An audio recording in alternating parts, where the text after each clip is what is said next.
发现颈动脉斑块就离脑梗不远了，坚持做好3点，斑块或可预防。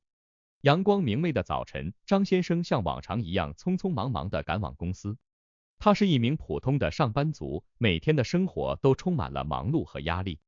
然而今天他的心情却有些不同，因为昨晚他收到了前几天的体检报告，上面赫然写着颈动脉斑块几个字。到公司之后，坐在座位上也是忧心忡忡，一上午工作也是心不在焉的。关系好的同事阿明看出了他的异常，过来问他是怎么回事。张先生便说道：阿明啊，我这次体检居然查出有颈动脉斑块，我听说这东西很危险，是不是我离脑梗就不远了呀？我现在心里七上八下的，真不知道该怎么办才好。阿明听了张先生的话，叹了口气，拍了拍他的肩膀，安慰了几句，便去忙自己的事了。生活中像张先生这样的例子其实也不少。那么颈动脉斑块到底怎么形成的？有了斑块就一定会得脑梗吗？一、颈动脉斑块是怎么形成的？颈动脉是在我们脖子里的血管，主要作用是把心脏泵出的富含氧气和营养的新鲜血液输送到我们的大脑，这样大脑才能正常工作，我们才能思考、学习、活动。但是颈动脉有时候也会出问题。本来颈动脉的内壁是很光滑的，血液在里面能流得很顺畅，但因为一些不好的生活习惯，还有年龄慢慢变大之类的原因，颈动脉的内壁就有可能会受到损伤。这时候血液里的脂质，特别是胆固醇，就会趁着这个机会，在受损的地方开始堆积起来，然后随着时间推移，这些堆积的脂质会变得越来越多，慢慢的就会形成一层斑块。这斑块一出现，颈动脉就会变得越来越窄，血液想通过就变得困难了。颈动脉斑块有2类，一类是稳定性斑块，另一类就是不稳定性斑块。稳定性斑块虽然不会突然引发大问题，但它会不断变大，让血管越来越窄，最终影响血液流动。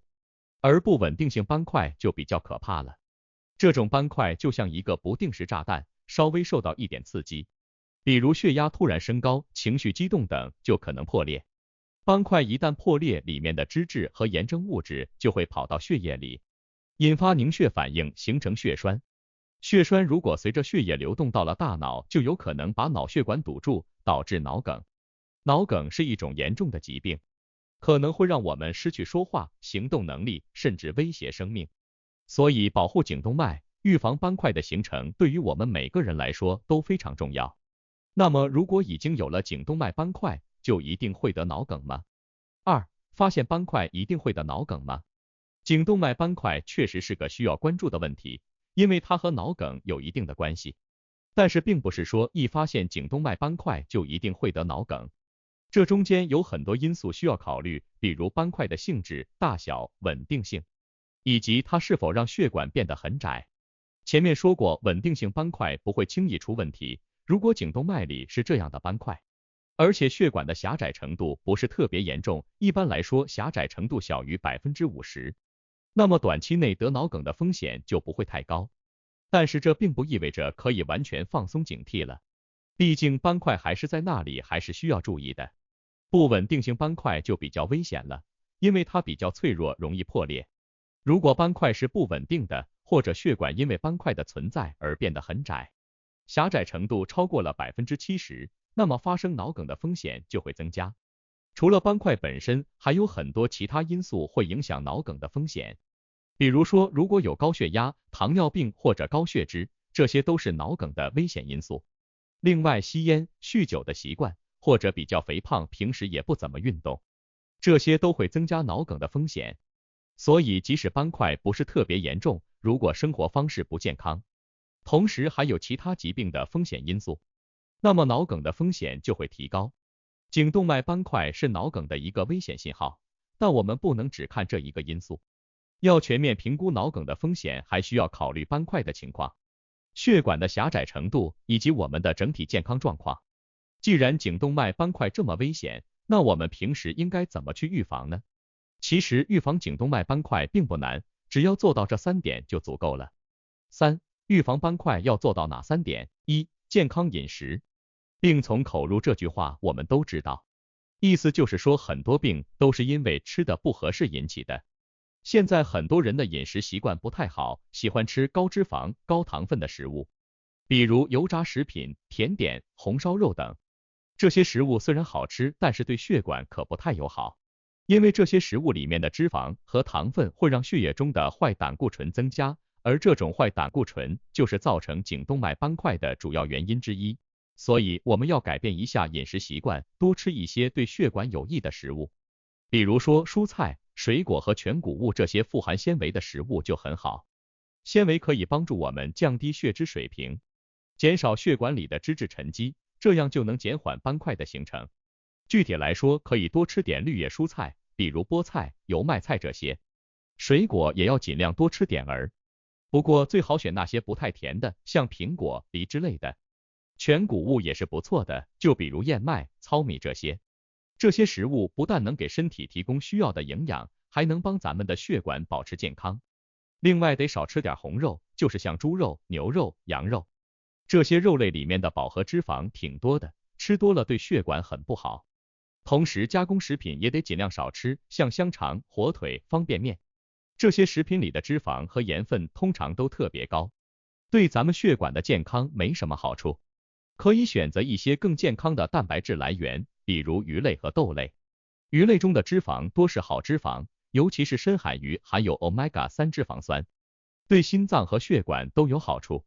豆类比如黄豆、黑豆，不仅蛋白质含量高，而且纤维也丰富，是很好的植物蛋白来源。2、规律运动。运动对咱们身体的好处是显而易见的，尤其是对心脏和血管来说。运动能帮助血液循环，让血液更顺畅地流遍全身，还能让心肺功能得到加强。有氧运动是咱们应该多做的，比如快走、慢跑、游泳、骑自行车这些。这些运动能让心脏跳得更有力，血液循环更快，还能帮助身体把不要的废物排出去，减少血管壁上那些容易形成斑块的东西。而且运动还能帮咱们控制体重，大家都知道太胖了对心脏和血管不好，容易得心脑血管疾病，所以通过运动不仅能减肥，还能预防这些病。建议每周至少应该运动150分钟，这个强度大概就是中等，比如快走或者慢跑。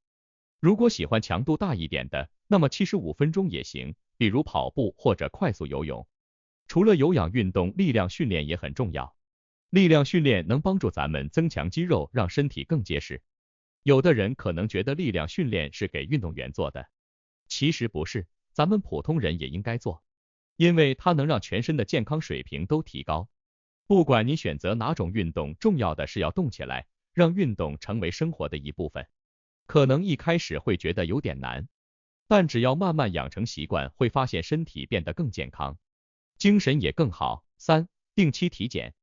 颈动脉超声是一种挺方便的检查手段，不用开刀，也没有什么痛苦，就能把颈动脉的情况看得清清楚楚，包括有没有斑块、斑块的大小和位置。